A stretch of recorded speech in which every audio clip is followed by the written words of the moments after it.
German army of the Second World War was a complex organization which is reflected by their often misunderstood rank structure.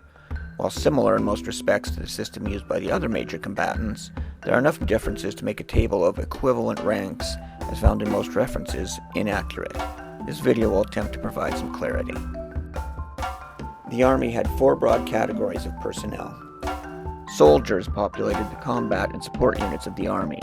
Each soldier belonged to a specific branch, and each branch was distinguished by a specific branch of service color known as Waffenfarbe.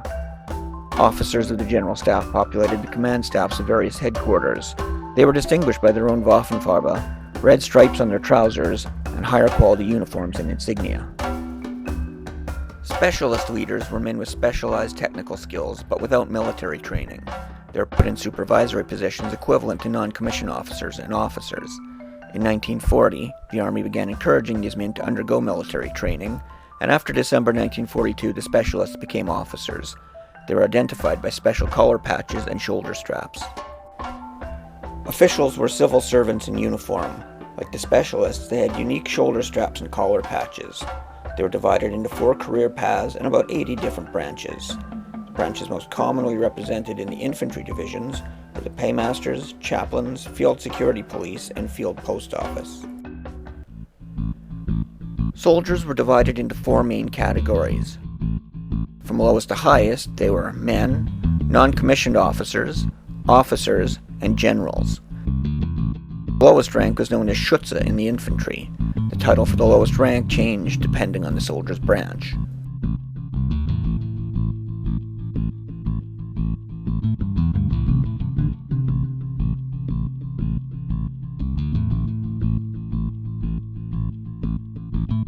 In the autumn of 1942, the term grenadier was bestowed by Hitler on infantry and motorized infantry. The title replaced Schütze and was intended as a tribute to the armies of Frederick the Great, whose soldiers had also been known as grenadiers. After 1 year in the Army, German soldiers were eligible to add the prefix Ober to their rank. The insignia for an Oberschütze, Obergrenadier, etc. was a star sewn to the left sleeve. It was not a sought-after promotion, as promising soldiers could be promoted to Gefreiter, the next higher rank, after just 6 months. One must conclude that the Obers were not promising soldiers. In light infantry and mountain troop units, a Jäger became an Oberschütze, not an Oberjäger. The rank of Gefreiter is often compared to the English ranks of corporal or lance corporal, but such comparisons are false. This was not a non-commissioned officer rank, but rather represented a private soldier with some time in rank and a modest raise in pay. The rank of Obergefreiter similarly represented a raise in pay without the official authority of a non-commissioned officer, though experience and necessity might see men in this rank given junior leadership tasks. Until the mid-war period, an Obergefreiter with more than 6 years of service wore a single chevron with a rank star added. The rank of Stabsgefreiter was created in the mid-war period to recognize an Obergefreiter with more than 6 years of service. Aspiring non-commissioned officers served in the ranks and were identified by a single loop of NCO braid on their shoulder straps. Their official designation changed during the war. Non-commissioned officers were divided into 2 further categories, junior and senior. The decorative sword knot had been a dress affectation of officers in the Prussian army, which was later extended to senior NCOs. The most junior NCO rank, Unteroffiziere, was commonly held by squad leaders in the infantry. In the light infantry and mountain troops, this rank was termed Oberjäger. The next highest rank was Unterfeldwebel. Branch-specific titles included Unterwachtmeister in units equipped with horses, including cavalry, reconnaissance, artillery, signals, and horse-drawn supply units. A Feldwebel typically led a platoon-sized unit.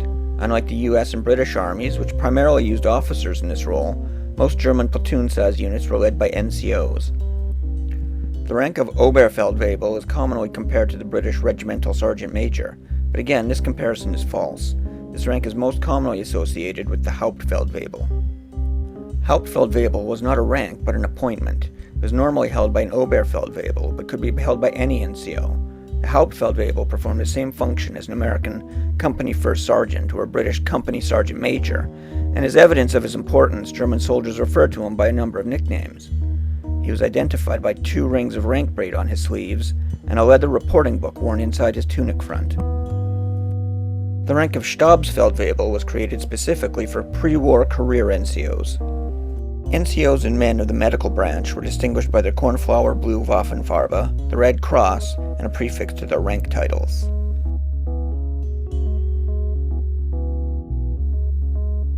Likewise, men and NCOs of the military police had unique insignia and rank designations as well. Officer candidates served in the ranks while undergoing training. The designations and insignia changed during the course of the war, and in some cases were dependent on the soldier's branch of service. The soldier selected for officer training started out in the ranks and did his basic training. When the recruit graduated basic training, he moved on to advanced training. Early in the war, this was done with the replacement army, and later with the field army. After advanced training, the candidate moved on to a 2-month course at a military school. In 1939, after graduating military school, the aspiring officer went to a 4-month course of training specific to his branch, and on graduation did 2 months of probationary service in a field unit before promotion to officer. Beginning in 1940, aspirant officers who completed officer candidate training were ranked equivalent to Feldwebel. Soldiers who commissioned from the ranks as an Oberfeldwebel or Stabsfeldwebel wore that rank while attending an officer candidate course. After graduation, the aspirant officers served a probationary period in a field unit before promotion to officer. Officers were divided into 2 categories, company officers and field grade officers.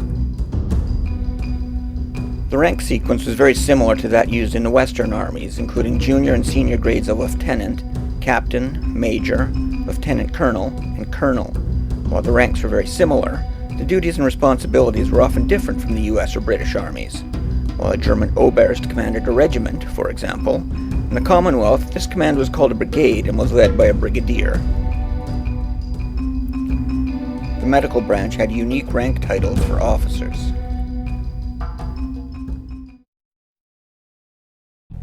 General officer ranks loosely coincided with those of the Western armies.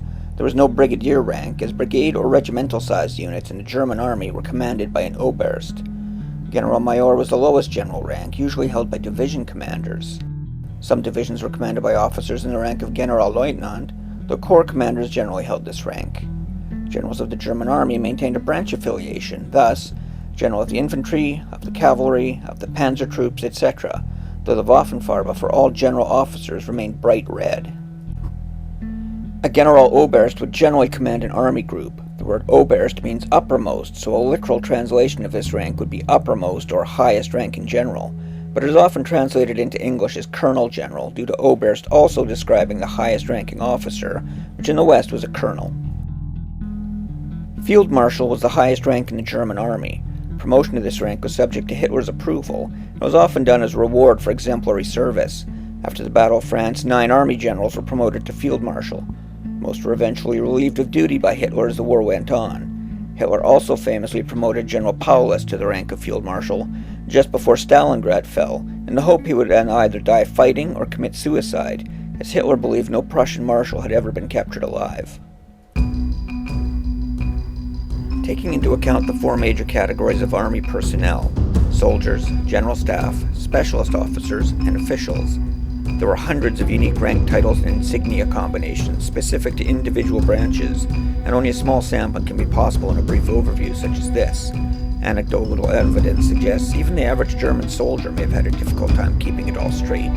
For those who wish to learn more, a list of references is in the video description.